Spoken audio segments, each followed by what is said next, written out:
Hello and welcome to RPG Tips again, and welcome to the 9th episode of Stories of Bardoba, the solo role-playing campaign in which the dice decide the story. I'm Jose, and I'll be your player and game master. In our last episode, episode 8, Vesna had lots of things happening to him. He was searching for Inula, his partner, who had been taken by what seemed to be a ogre-like beetle that was capable of launching silk and laying eggs. Our cart was destroyed, the horse was dying, infested with creepers, and Inula seemed to have been taken covered in silk. So Vesna got inside the forested hills area in which the beast seemed to have gone into, and we traversed it, discovering several very interesting things along the way. The first one was the entrance of what seemed to be a dungeon or a crypt related to the Warriors of Amankus, a huge waterfall that had a path of stones leading inside it.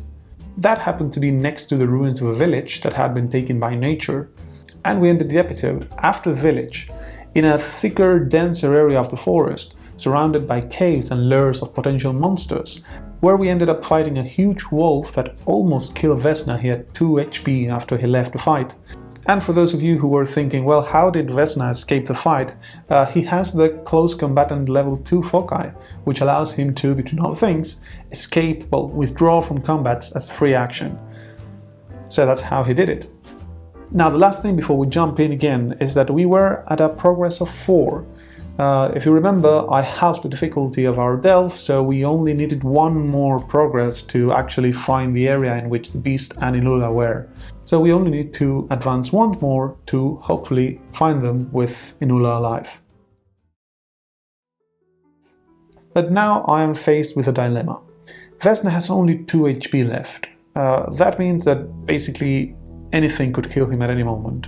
Worlds with that number, the game that I am playing, has an action called First Aid, in which we roll 1d6 minus 1 if we don't have the heal ability, which we don't, and those are the HP that we recover.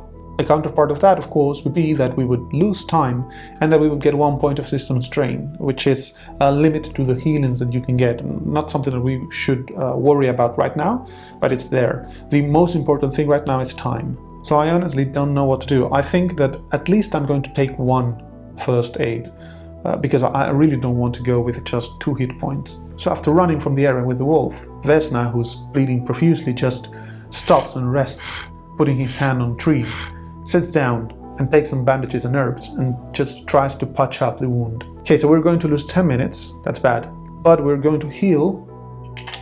Let's see, it's 1d6 minus 1.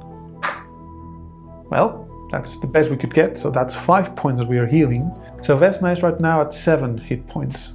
It's not bad. Honestly, I don't think that we will be able to fight against the beast.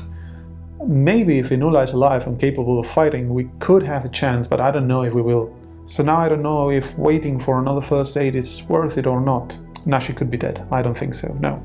Honestly, I think we may have chances of finding her alive, because Vesna has been running the whole time, and apart from the fight, we had a very clean delve in which we didn't have any encounter. We just saw things and kept running. So I think these 10 minutes hopefully won't affect the chances of Inula being alive.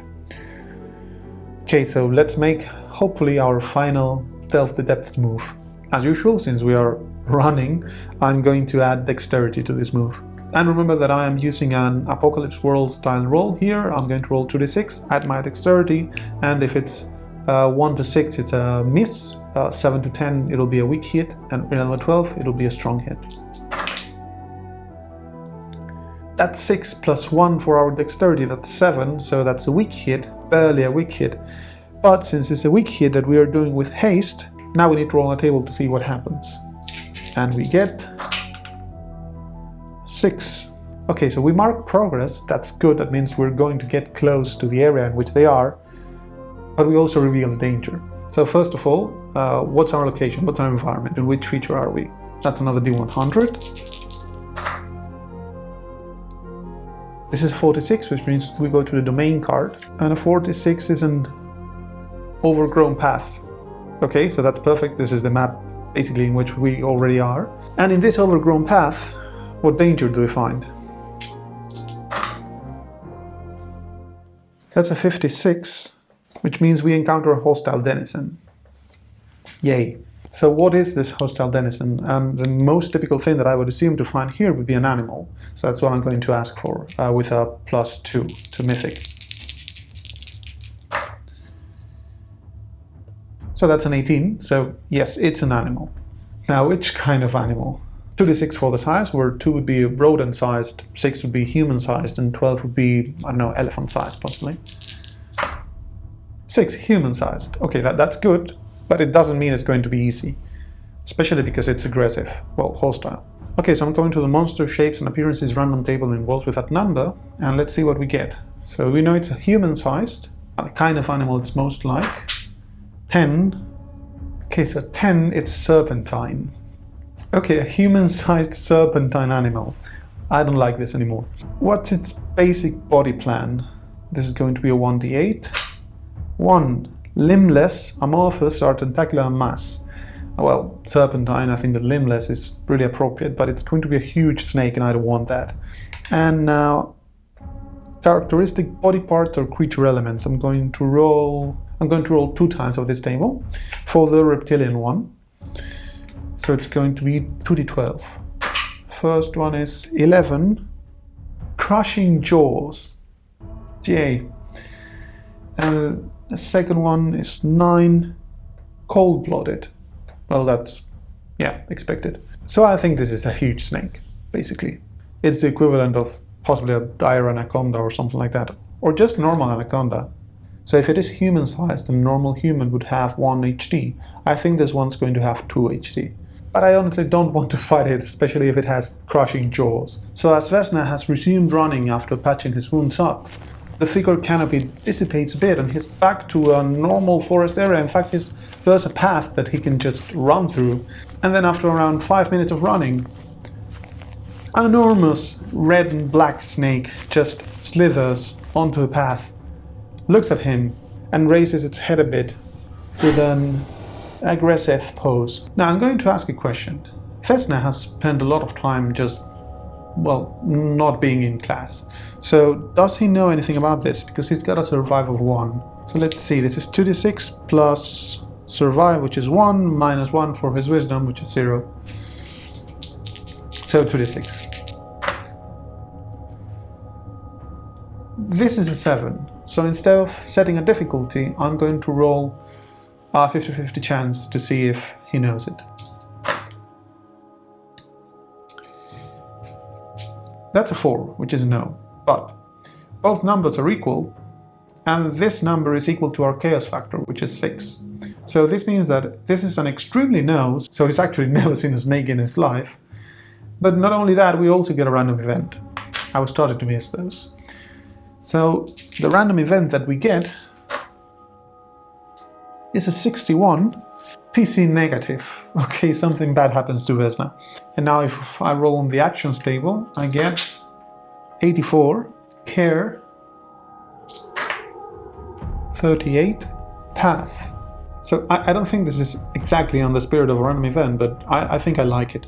So not only does Vesna realize that he's got a huge snake in front of him, but he also sees that the path actually ends and that there are no silk threads anymore around. So I'm going to remove 1 progress, leave it at 4, which is going to mean that, well, the chances of Inula being alive have just reduced a bit, but also that he has just run in another direction and now he's in front of a huge snake. Honestly, I don't think we should fight it. I really don't want to fight it. So let's roll for initiative. Vesna gets a +1 and the snake gets +0. Vesna gets an 8, that's very good. The snake gets a 7.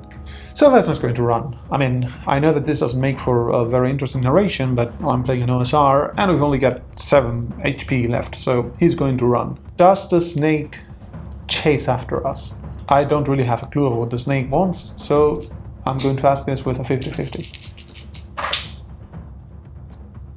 Whew, almost. That's a 10, which means no.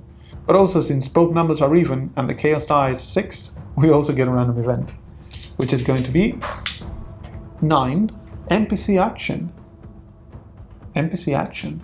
And I don't know what it could be. I've got my list of characters here, I'm going to actually also write down the denizens of the forested hills just in case, because it would make sense for them to appear. And now I get to roll 1d100 to see what it is. It's a 63, which says choose most logical character.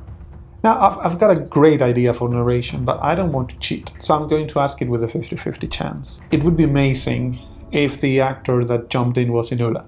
It would make her a real badass. But at the same time, I don't want to end this quest. It would feel like cheating. So I'm going to ask it, and if I get a no, it's going to be the denizens of the forested hills, because it makes sense that they are here. And in that case, Vesna's life is going to be much worse. So, does Inula jump into action? That's a 6, which is a no. I was so pumped up. Damn. Okay, so this snake doesn't chase after Vesna, but he sees how several others, smaller and larger, come out of the river and from bushes and do start chasing after him. So if we do get a miss in our next move, we're going to have to fight against them. Okay, so the situation right now is Vesna is running for, well, not for his life, for Inula's life, and he hears how he has a legion of snakes chasing him from the forest. He cannot see them clearly, well, sometimes he can, but he clearly listens to them and he hears them slithering around, crushing leaves. Okay, so we're delving depths, this time with even more haste. So again, 2d6 plus 1. That's a strong hit. So we mark progress and we find an opportunity. Okay, so we are back at progress 5. We are hopefully now close to the area where the silk is. And as our opportunity, honestly, I'm going to decide that the snakes stop chasing us, because I don't want to add them to the encounter, to the possible encounter with the beast. And now we're supposed to be at the end. We're supposed to have found them. So first of all, where are we? I roll on the features table again. Ooh, 97. For that I go to the domain, Tanglewood, and a 97 is again something unusual or unexpected, following the theme of last episode. Okay, so what's this unusual or unexpected thing? I'm going to roll on Delph's feature tables, which are very good hybrid tables for describing locations. They pair very well with the location crafter. So we are in an unexpected or unusual 81 sealed 7 alarm. Sealed alarm. So as Vesna is following the path of silk through the forest, he arrives to a small clearing, which is dominated by something which was probably huge at some moment, but now is in a horrible ruined condition. It's a building, following the same architectural style as the village, but this one seemed to be a tower, possibly a sentry tower or something similar. Only a side of the building is still there, and most of the top part is gone. But the horrible thing, and well, what tells us that our beast is probably there, is that it's completely covered in silk. I mean, you can still tell that it's a building, but it's almost completely covered in a sticky white silk, which also has critters running around it all over. Okay, so that's good because we've arrived to the area, but now we need to find Inula. Okay, so Vesna is going to get close to the trees and just hide and look. First of all, do we hear anything? Is there any kind of distinctive sound coming from the building? This is 2d6 minus 2, since we don't have notice and we have minus 1 wisdom. But it's still a 9, that's very good. Okay, so I'm going to make a fate check with a plus 4, possibly, because we were quite good.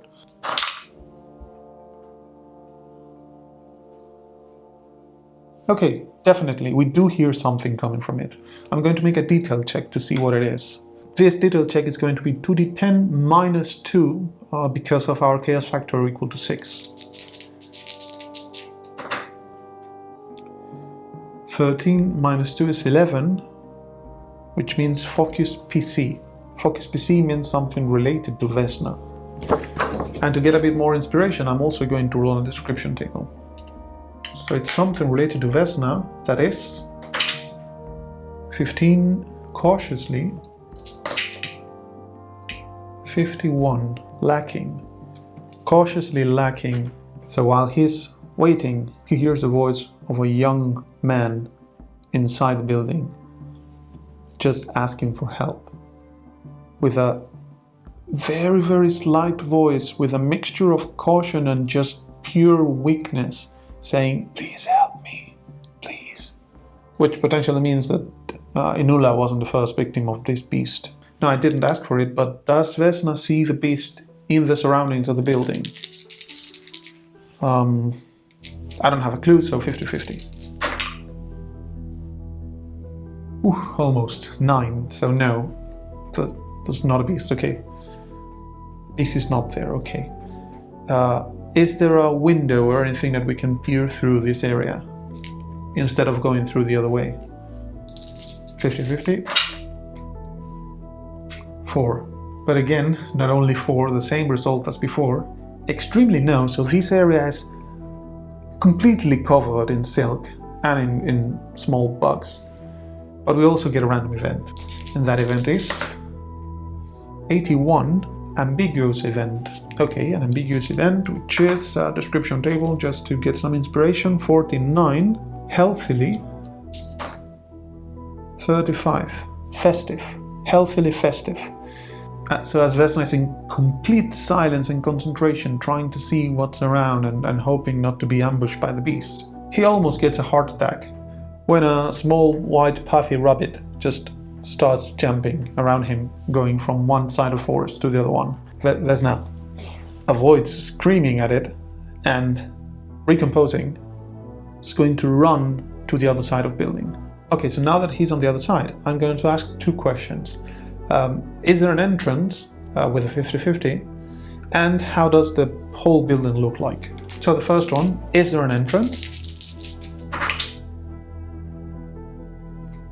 Extremely no again, and another random event, which we will resolve in a minute. But now I'm going to ask, what does it look like, knowing that it is completely covered in silk and there's no entrance, well, no apparent entrance either. So how does it look like? Detail check. 2d10 minus 2.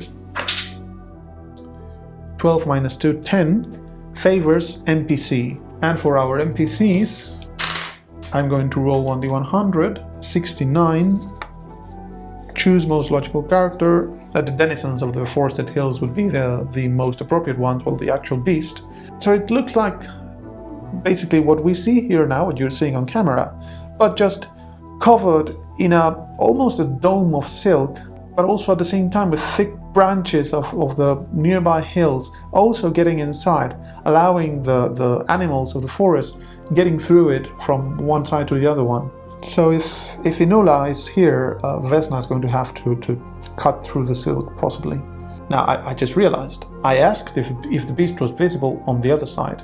Now that we are here, is there any trace of the beast here, or is it actually here? So, first of all, is there any trace of the beast? 50-50.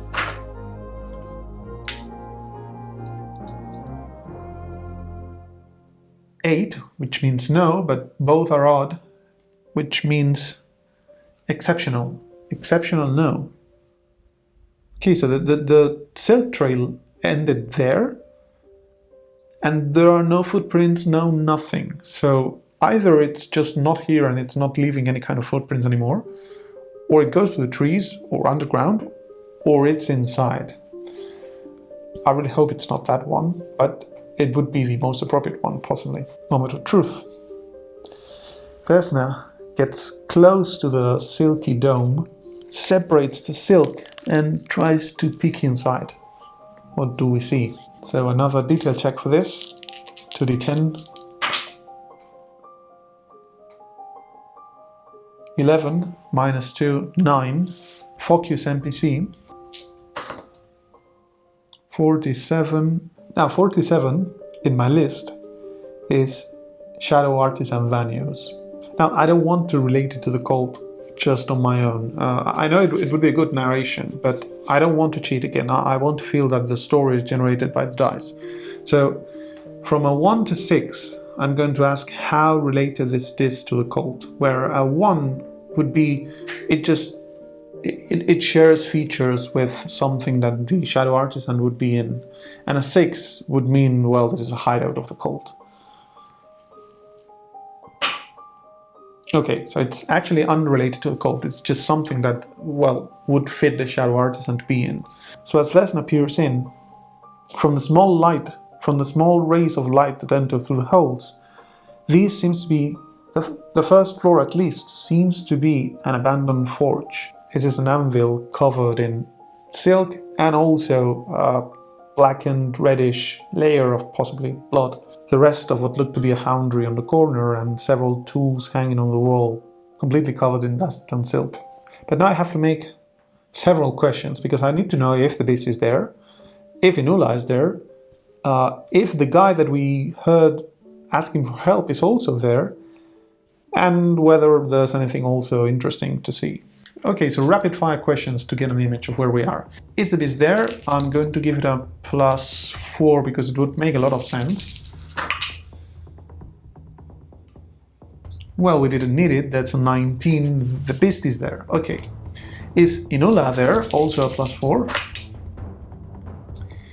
That's a 17 again, so again, Mythic wanted to make sure that they were there. Yes. Now, do we see the guy that we heard calling for help? I'm going to give it a +2 because he may be on the first floor. That's a 9. We don't see him. And now, is there anything else of interest? 50-50. Since both are odd, this is an exceptional no.